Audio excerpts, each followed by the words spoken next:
Qu'on s'y intéresse. Je suis excessivement inquiet de la manière dont les gens se désintéressent des questions européennes. On le voit très bien dans la pré-campagne électorale pour les élections présidentielles, où on a d'un côté un certain nombre de propos tout à fait excessifs qui remettent en cause l'intégration européenne ou la primauté du droit européen, ce qui revient à demander la sortie de l'Union européenne, et d'un autre côté le désert des Tatars. Personne ne parle d'Union européenne, personne n'a de projet pour l'Union européenne, personne ne semble avoir d'idées au sujet de ce que l'Europe peut faire ou doit faire, et le contraste notamment avec la situation en Allemagne est absolument saisissante, parce que quand on regarde l'accord de coalition du récent gouvernement allemand, on voit que les questions européennes sont tout à fait substantielles, traitées très en détail. Donc moi j'appelle de mes vœux un engagement des citoyens, des responsables politiques pour les questions européennes à l'occasion de la présidence française du Conseil de l'Union. La présidence française va être tenue très largement par le président de la République, M.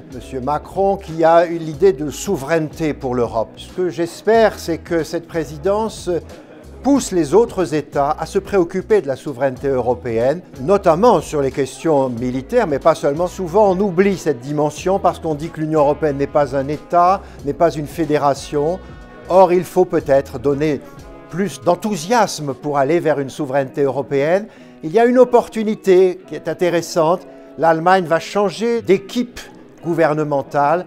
Le nouveau chancelier est assez proche des préoccupations françaises et par conséquent, j'espère que l'Union européenne va montrer un chemin original dans cette construction, même si la période est compliquée et délicate, et notamment la période sanitaire. Je pense qu'il est compliqué de donner un objectif à cette présidence, tant les enjeux sont assez multiples. Je pense qu'un des principaux enjeux sera de faire vivre l'Europe, en particulier la mise en œuvre du plan de relance de l'Union européenne suite à la crise du Covid. Et cette relance européenne, en particulier avec les pays pour lesquels il y a un certain nombre de débats, je pense à la Pologne qui conteste aujourd'hui le principe de primauté du droit européen. Un des enjeux de la présidence française, ça va être de retrouver une forme de compromis européen et de faire relancer l'Union européenne dans le cadre du plan de relance suite à la crise du Covid et après le Brexit. C'est une belle question, mais c'est aussi une question qui demanderait de grands développements. Je pense qu'il faut réaliser à quel point l'Europe pèse sur nos vies et pèse sur nos vies en bien. Les organisations européennes, comme toutes les organisations internationales, décident à peu près de tout ce qui nous concerne et qui nous permet de passer une journée du matin au soir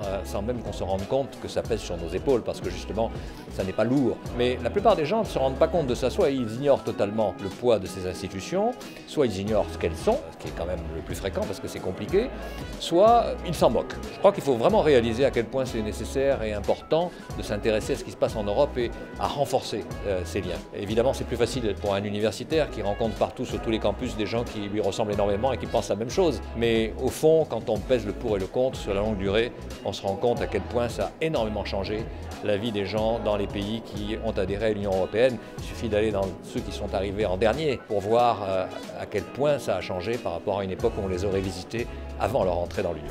La présidence française se situe dans un moment complexe pour l'Union européenne, mais également pour l'État, pour le gouvernement français, dans la mesure où la présidence française coïncide avec les élections présidentielles. Ça offre aussi bien un défi de porter encore plus fort et plus haut les revendications, les projets et encore la politique que la France souhaite proposer à ses partenaires européens. Il me semble qu'aujourd'hui, dans une situation où l'état de droit de l'Union européenne est très fortement mis en cause, également la différenciation de l'espace européen devient de plus en plus grand, la présidence française offre des perspectives et des scénarios sur lesquels un vrai débat puisse avoir lieu. C'est sans aucun doute mon souhait pour cette présidence française de l'Union européenne.